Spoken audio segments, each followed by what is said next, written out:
Aslah, air minumnya umat Indonesia. Ayyukum ahsanu amala, siapa di antara kalian yang paling bagus amalannya? Para ulama mengatakan yang dimaksud dengan ahsanu amala adalah ibadahnya benar, ikhlas kepada Allah Subhanahu wa taala dan sesuai tuntunan Nabi sallallahu alaihi wasallam. Harus sabar. Ketika ibadah harus ikhlas kepada Allah Subhanahu wa taala dan sabar di atas keikhlasan. Coba itu ujian. Ini belum sholat duhur ini. Bentar lagi sholat duhur. Coba lihat tadi kita sholat subuh. Tadi kita sholat subuh. Berat nggak bangun dari tidur? Hah?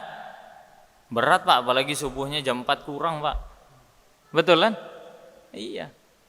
Kadang kita ngomel-ngomel, ini muadzin nggak kompromi amat, perasaan nanti aja kayak jam 4 lewat seperempat adzan.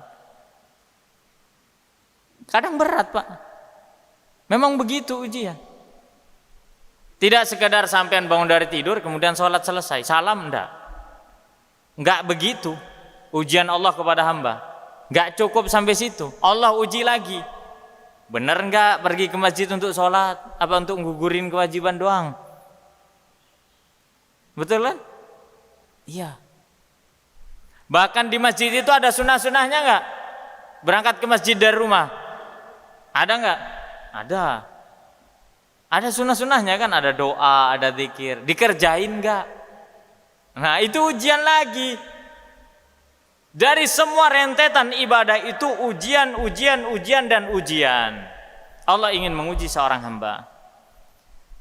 Para ulama mengatakan ketika Allah Subhanahu wa taala menguji seorang hamba dengan perintah dan larangan, maka ini menunjukkan manfaatnya yang Allah berikan kepada hamba. Ketika Allah perintahkan sesuatu itu pasti maslahat, itu pasti manfaat. Dan sebaliknya, ketika Allah Subhanahu wa taala melarang hamba dari sesuatu, pasti itu menimbulkan mudarat. Tapi sekarang gini. Segala sesuatu, ini harus kita sepakati dulu. Segala sesuatu yang Allah perintahkan pasti membuahkan maslahat, menimbulkan kemaslahatan dan manfaat. Betul? Betul. Salat ada manfaatnya? Ada. Apa manfaat salat?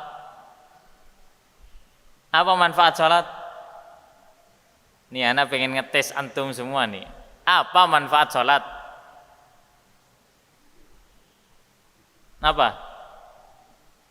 Loh kan kita sholat Pak, udah tahunan kita sholat dari balik sampai sekarang. Sehari udah 5 kali. Apa manfaat sholat? Sampai nggak tahu. Ini musibah juga nih bagi kita nih. Kalau kita sholat dah bolak-balik nggak tahu pula. Apa manfaatnya sholat? Gimana Pak? Mendekatkan diri pada Allah. Terus? Hah? Berpahala. Masuk surga. Banyak kan? Ini masih mending jawabannya. Yang parah lagi gimana? Sholat bikin kita sehat. Itu pikiran udah dunia doang. Dunia dulu yang dikedepankan. Jadi tak sholat lah biar anak sehat. Nanti dulu itu hadiah dari Allah Subhanahu wa taala. Lihat, setiap yang Allah perintahkan itu pasti maslahat. Maka ketika yang Allah perintahkan itu ditinggalkan, pasti mendatangkan mudarat.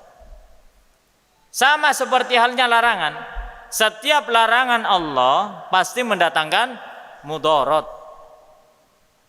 Betul kan? Baik untuk diri kita dan untuk orang lain. Contoh apa? Larangan Allah.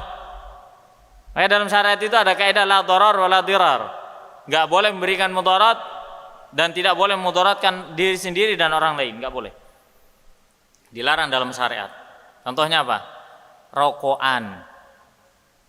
Mudarat enggak? Segala sesuatu yang mudarat dilarang enggak sama syariat? Dilarang. Enggak usah pakai dalil wis. Rokoknya jadi dalil. Betul kan? Kalau dulu Pak rokok itu menyebabkan sakit jantung. Saya belum mati, saya sakit dulu.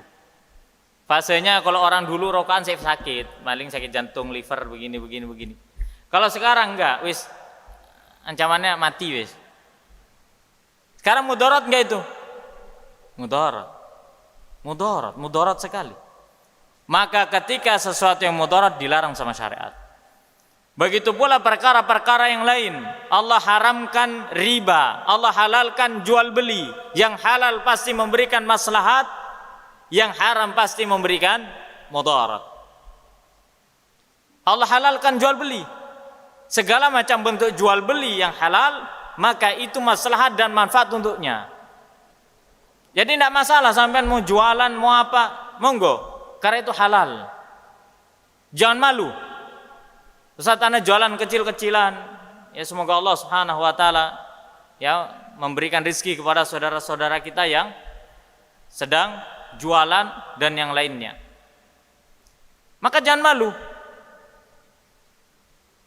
Kalau seumpama kita mengatakan saya jualannya kecil-kecilan, jangan malu. Allah halalkan jual beli.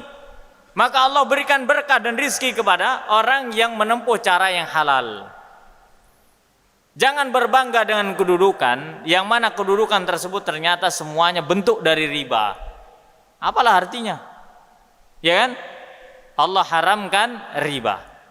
Sekarang riba itu mendatangkan maslahat atau mudarat? Hah? Mudarat jelas. Motor yang masih kredit, mobil masih kredit, rumahnya masih kredit, anaknya pun dikredit. Ada nggak? Kredit pendidikan anak dikredit juga. Macam-macam semuanya serba kredit. Semuanya serba kredit. Maka itu semua adalah perkara-perkara panas yang dapat mendatangkan keburukan dan kemudaratan.